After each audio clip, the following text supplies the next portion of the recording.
کا آغاز کیا۔ اسلام اس مذہب کو کہتے ہیں کہ جس نے برابری کا دعویٰ کیا، جہاں کوئی بڑا نہیں ہے، جہاں کوئی چھوٹا نہیں ہے، جہاں کسی کے گھر کی کوئی ذاتی چیز بڑی نہیں ہے یا کسی کے گھر کی ذاتی چیز چھوٹی نہیں ہے، وہاں صرف اور صرف ہر انسان مساوات کا باعث پر اپنی زندگی گزار رہا ہے، جہاں پر ایک ہی صف میں کھڑے ہو گئے محمود و ایاز، نہ کوئی بندہ رہا نہ کوئی بندہ نواز۔ اس کا پیغام رسول اللہ نے دیا، لیکن رسول اللہ کے اس پیغام کے چند دنوں کے بعد جب رسول اللہ کی رحلت ہو گئی، ان کی شہادت ہو گئی، تو اسی پیغام کو دنیا کی ظالم طاقتوں نے ختم کرنے کی کوشش کی، اور اسی کا نتیجہ تھا کہ چند سالوں کے بعد ہمارے پہلے امام علی بن ابی طالب کو سجدے میں شہید کیا گیا۔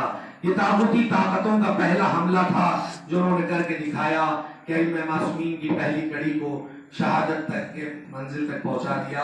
امام حسن کی شہادت ہوئی صرف اسی اسلام کے پیغام کا تحفظ کرتے ہوئے، لیکن عزیزان محترم، امام حسین کے سامنے جب بیعت کا مطالبہ کیا گیا تو امام حسین نے رات کے سناٹے میں بیعت کے مطالبے کو ٹھکرا کر بتایا کہ ہم قیامت تک کے لیے آشکار کر دیں گے کہ ظالم کون ہے، مظلوم کون ہے۔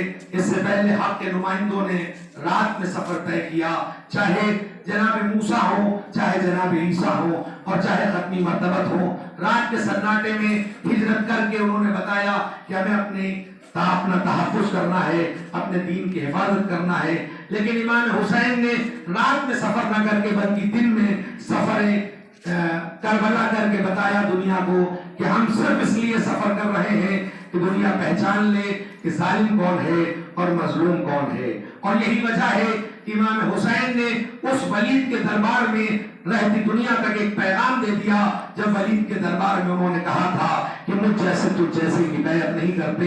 یہ ایک ایسی بات تھی کہ جو قیامت تک کے لیے زندہ ہے، اور آج اس دور میں بھی جو انسان کی فکر حسین سے وابستہ ہے وہ یہی کہے گا کہ حسین کے ماننے والے کبھی یزید کے ماننے والوں کی بیعت نہیں کر سکتے۔ اور آج ہمارا جتنا بھی یہ مختصر سا مجمع ہے وہ اسی بات کی علامت ہے کہ امام حسین کی کا وہ پیغام، امام حسین کا وہ مقصد آج بھی زندہ ہے۔ امام حسین نے ایک عظیم مقصد کے لیے قربانی پیش کی، جہاں رشتوں کی اہمیت کو بتایا گیا، جہاں صبر و تحمل کو بتایا گیا۔ کربلا کے اس جلے ہوئے خیموں میں کیا نہیں موجود ہے، یہ ہماری بیدار سماعتیں ہیں کہ اگر ان کو سن سکیں اور سمجھ سکیں۔ کربلا کے اس جلے ہوئے خیمے میں صبر بھی پایا جاتا تھا، کربلا کے اس جلے ہوئے خیمے میں تحمل بھی تھا، کربلا کے اس جلے ہوئے خیمے میں رشتوں کی پاسداری بھی تھی، کربلا کے اس جلے ہوئے خیمے میں رات کے سجدے بھی موجود تھے اور رات کی عبادتیں بھی موجود تھیں۔ ہمیں انہی چیزوں کو اسوہ زندگی بنا کر، سیرت بنا کر زندگی کو آگے بڑھانا ہوگا۔ ہمارا رات بھر کا جاگنا، ان بیویوں کا اپنے آرام کو ترک کر دینا، بچوں کے ساتھ آنا صرف کافی نہیں ہے، بلکہ امام حسین کے اس مقصد کو بھی سمجھنا ہوگا۔ اگر ہم رات بھر جاگ کر صبح کی نماز کو ادا نہیں کر پا رہے ہیں تو ہم امام حسین کے مقصد کو آشکار نہیں کر رہے ہیں، بلکہ امام حسین کے مقصد کو ختم کر رہے ہیں۔ ہماری زندگی میں امام حسین کی زندگی کا ایک ایک لفظ موجود ہونا چاہیے، ہماری روح امام حسین کی روح سے متصل ہونی چاہیے، تبھی ہم کہہ سکتے ہیں کہ ہم امام حسین کے ماننے والے ہیں۔ عزیزان محترم، یہی وجہ ہے کہ امام حسین نے جو پیغام دے دیا کربلا کے میدان میں، ہم اسی کی تاثیر میں آج 1400 سال کے بعد یہاں کھڑے ہیں۔ عزیزان محترم، صرف کسی ذاکر کے پڑھ دینے کو آسان نہ سمجھیے، ذاکر تو پڑھ دیتا ہے، تصور کرنا شرط ہے۔ ہم صرف یہ تصور کر لیں کہ ہم نیک نیتی کے ساتھ امام حسین کی فرش عزا پر آ جائیں، یہی کافی ہے، یہی اجر رسالت ادا کرنے کے لیے سب کچھ ہے۔ عزیزان محترم، امام حسین نے جتنی بھی قربانیاں پیش کی، بہت عظیم قربانیاں پیش کی۔ سرزمین کربلا پر امام حسین نے جتنے بھی شاہکار نمونے قربانی کے مرحلے تک پہنچائے ہیں، رہتی دنیا تک ان کا کوئی مقابلہ نہیں کیا جا سکتا۔ علی اکبر کی قربانی بہت عظیم ہے، علی اصغر کی قربانی بہت عظیم ہے، جناب عباس کی شہادت بہت عظیم ہے۔ اور عزیزان محترم،